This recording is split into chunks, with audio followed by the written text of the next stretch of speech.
2020, sore itu kami masuk ke Rumah Sakit Elizabeth Medan. Guys, welcome back to my channelnya Ma Ipeng Burnata. Kali ini Ma akan berbagi sebuah video di mana penderita COVID mulai dari awal sampai pada kesembuhannya. Jadi jangan sekali-sekali kita mengangkat remeh tentang COVID ya guys, karena mungkin saat ini keadaan imun kita masih sangat stabil, jadi mungkin kita tidak terkena, atau mungkin karena kita mengikuti situasi dan kondisi daripada peraturan-peraturan yang sudah dibuat oleh pemerintah sehingga kita terjauh dari penyakit ini. Nah, kalau kita ikuti guys, air mata pun bisa menetes ya guys untuk setiap perjuangan di mana awal dia mengetahui terkena COVID. Nah, ini adalah sumber dari rekan kita yang sudah sembuh total dari penyakit COVID-19 ya guys.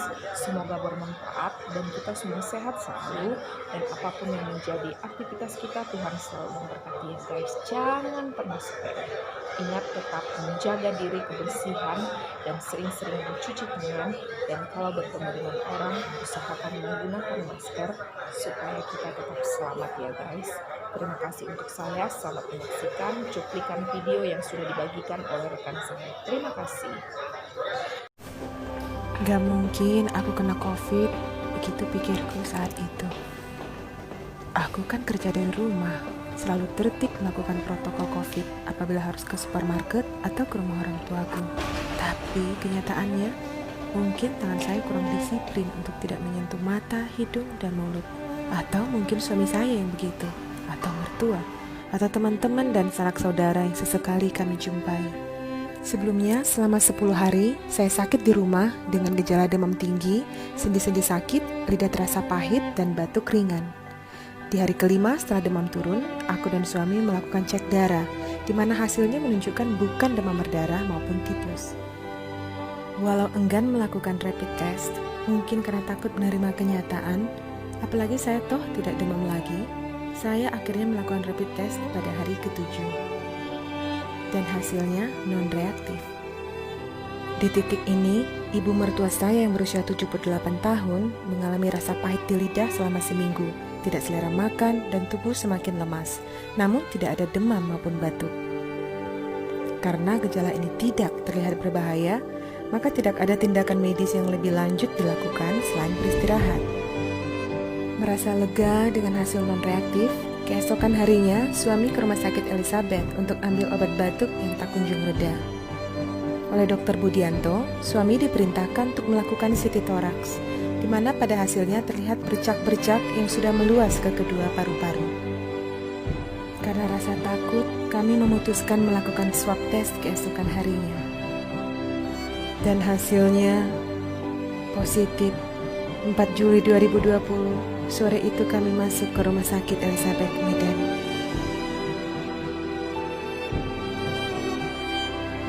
Malam itu juga, ibu mertua saya menyusul opname dengan kondisi cukup kritis. Saya, suami, dan mertua diisolasi di dalam satu kamar. Perasaan cemas dan takut semakin bertambah setelah berjumpa dengan para perawat yang lengkap dengan APD-nya.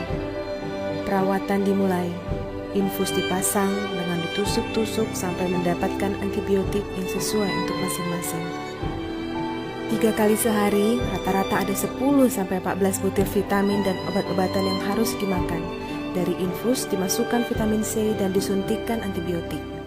When I find myself in times of trouble, Mother Mary comes to me, speaking words. Hari kedua isolasi adalah hari yang terberat buat saya. Menghibur diri, saya bernyanyi. Hari itu saya mendapat info hasil rapid test anak-anak saya yang dijaga oleh keluarga. Hasilnya reaktif. Saya juga mengkhawatirkan status anggota keluarga yang lain. Rasa takut dan sedih yang teramat besar membuat kondisi tubuh kami juga drop. Suami dan mertua mulai diberikan oksigen. Diare saya juga mulai memburuk. Untunglah keluarga dan teman-teman selalu mendoakan dan memberi support. Berdamai dengan situasi yang sedang menimpa keluargaku tidak mudah. tapi pesan dari Dr. Joseph menjadi pengingat dan penutup untuk hari kedua.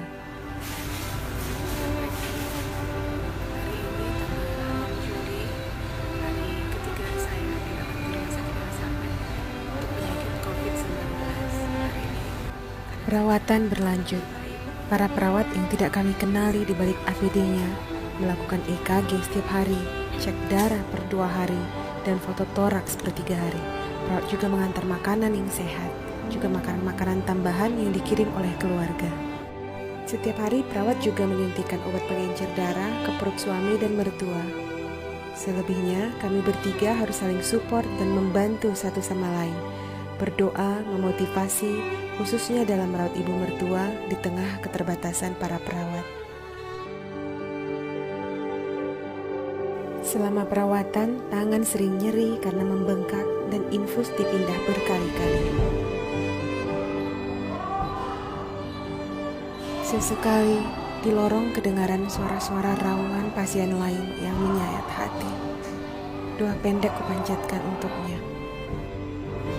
Sesekali juga di lorong ini kami berjumpa dengan pasien-pasien lain yang telah sembuh dan menunggu hasil swab negatif. Puji Tuhan, mujizat terjadi. Walau anak-anak terpapar tapi tanpa gejala dan semakin sehat dirawat keluarga. Semua keluarga juga non-reaktif dan sehat. Kondisi kami juga berangsur sembuh, khususnya ibu mertua yang di usia 78 tahun berhasil melewati masa krisisnya dan recovery-nya sangat cepat. Setelah 2 kali swab saja, kami berhasil mendapat hasil negatif. 2 minggu lamanya saya di rumah sakit, keluar lebih dulu dari suami dan mertua yang menyusul beberapa hari setelah itu. Jangan lengah, virus ini memang berbahaya. Jangan takut. Dengan deteksi awal dan perawatan yang benar, virus ini bisa dikalahkan. Dengan setulus hatiku, aku mengucapkan puji syukur ke Yesus Kristus. Terima kasih kepada seluruh tenaga kesehatan yang berjuang di garda depan melawan COVID. Khususnya Dr. Budianto dan Dr. Noni dan seluruh perawat di Rumah Sakit Elizabeth yang bertugas di ruang isolasi, atas perawatan dan motivasi yang selalu kalian tularkan.